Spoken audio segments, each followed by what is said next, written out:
नमस्कार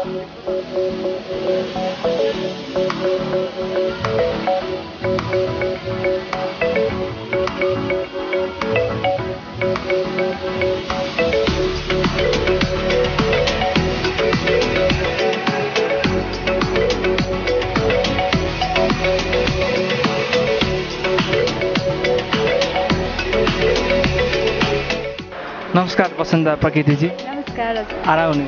ठिक छु। अनि आज हाम्रो यो सुटिङ हुँदैछ तपाईँको यो नयाँ गीतको, केही भनिदिनुहोस् न।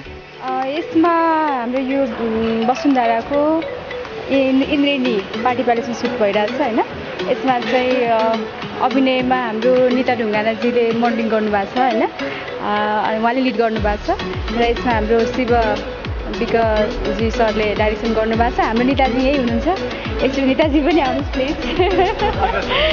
Thank you so much. फेरि पनि होइन गर्मी एकदमै गर्मी छ। अब गीतै यस्तो छ कि अब के भन्ने, नाच्छु टाइपको के छमछम आफ्नो इनर्जी खेर फालौँ जस्तो के एक किसिमको आफै इनर्जी आउँछ। सो एकदमै राम्रो गीत गाउनु भएको छ हाम्रो वसन्तजीले है।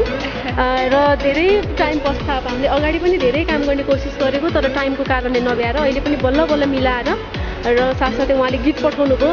100% यो गीत त मैले गर्नै पर्छ जस्तो फिल भएर अनि मैले गरेको। मलाई पनि कस्तो भने यो गीतमा चाहिँ निताजीले नै न्याय गर्न सक्नुहुन्छ होइन। स्पेसली उहाँकै लागि बनाएको जस्तो, मैले उहाँकै लागि बनाएकै हो यो गीत होइन। स्पेसली किन सबै कुराको हाउभाउ, एक्टिङ, डान्स, एउटा ब्युटीपना होइन, सबै कुरा मलाई पर्फेक्ट निता ढुङ्गाना नै लाग्यो। त्यस कारण उहाँकै लागि बनेको गीत हो यो होइन, उहाँले गर्दै हुनुहुन्छ। र साथसाथै अब हाम्रो शिव विक सर पनि हुनुहुन्छ डान्स राइटर होइन। उहाँसँग पनि पहिल्यैदेखिको काम गरिरहेको हो मैले, र उहाँले त एकदमै राम्रोसँग हामीलाई नृत्य गराइराख्नु भएको छ, नचाइराख्नु भएको छ। एकदमै कम्फर्टेबल छ।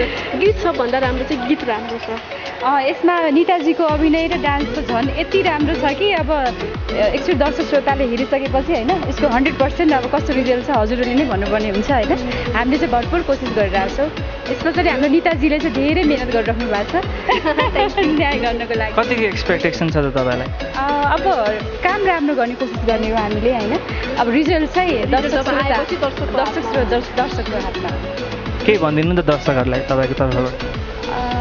आउँदै गरेको हरितालिका तीज, महान हिन्दूहरूको चाड, हिन्दू नारीहरूको चाड तीज होइन, हाम्रो तर्फबाट, मेरो तर्फबाट होइन, अनि हाम्रो सम्पूर्ण टिमको तर्फबाट ह्याप्पी तीज भन्न चाहन्छौँ हामी। हस् धन्यवाद। Thank you. नमस्कार शिवदाई। नमस्ते। आराम हुनुहुन्छ? एकदम ठिकठाक। आज यहाँ तीजको सुटिङ चलिरहेछ है, तपाईँ डिरेक्सन गर्दै हुनुहुन्छ, कस्तो महसुस हुँदैछ? अब तीजको अब वर्षमा गरिरहेको छु होइन। योपालि चाहिँ मैले एकदम कम गरेको छु र हाम्रो गायिकाजीको अब पहिलो गीत गर्दैछु, सिङ्गल गीत। एकदम आनन्द खुसी भइरहेछ। तपाईँ अब केही समय ग्यापपछि फेरि यो भिडियो डिरेक्सन गर्दै हुनुहुन्छ क्यारे हो?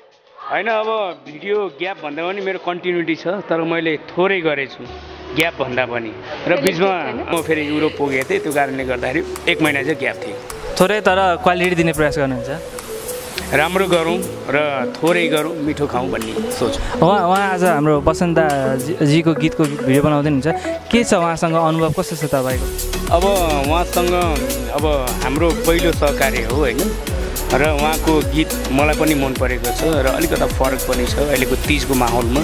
अब मैले पनि एउटा चेन्ज गरौँ, राम्रो बनाऊँ भन्ने सोच छ। अब हेरौँ भोलिको दिनमा कस्तो हुन्छ। हजुर त्यो त यो गीतमा हाम्रो यो फिल्म नायिका निताजी पनि हुन्छ होइन। अरू गीतहरूमा काम गर्दा र फिल्मको नायिकासँग काम गर्दा कस्तो महसुस हुन्छ? होइन, म त नयाँदेखि पुरानोसँग काम गरेको छु होइन। एक त निताजी अब मसँग पहिलादेखि नै सहकार्य गर्नुभएको छ। नेपालकी छोरी हुँ म भन्ने एउटा त्यो गीत पनि मैले उहाँलाई खेलाएको थिएँ होइन, र उहाँसँग काम गर्न सजिलो पनि छ।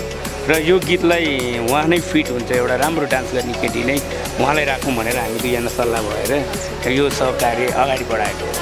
त्यो नेपाल गीत त बहुत चलेकै गीत हो नि है? त्यो नेपालकी छोरी हुँ म भन्ने गीत चाहिँ त्यो बेलामा राम्रो भिडियो पनि भएको थियो र उहाँलाई इस्टाब्लिस पनि गरेको थियौँ। यस उहाँसँग नि राम्रो सहकार्य छ तपाईँ? एकदम पहिलादेखि नै उहाँको स्ट्रगल पिरियडमा अब हामी सहकार्य भएर काम गरेको छ। अहिले त उहाँ त अब चलचित्रमा पनि व्यस्त छन् होइन। यो कामलाई पनि हामीले बल्ल बल्ल टाइम मिलाएर, उहाँको टाइम मिलाएर हामी आजको सेड्युल राखेको छ नेताजीको टाइम अनुसार हामीले काम गर्दैछौँ होइन रसिको सरसँग काम गर्न पाउँदा आफूलाई पनि एकदम म खुसी महसुस गरिरहेको छु होइन अब यत्रो अनुभवी यत्रो सब धेरै काम गर्नुभएको छ त्यस हिसाबले मलाई पनि एकदम आशावादी पनि छु होइन कामप्रति भएको होइन एउटा अवसर यसरी जुर्यो होइन एकदम खुसी लागिरहेको छ मलाई हजुर धन्यवाद समय दिनुभयो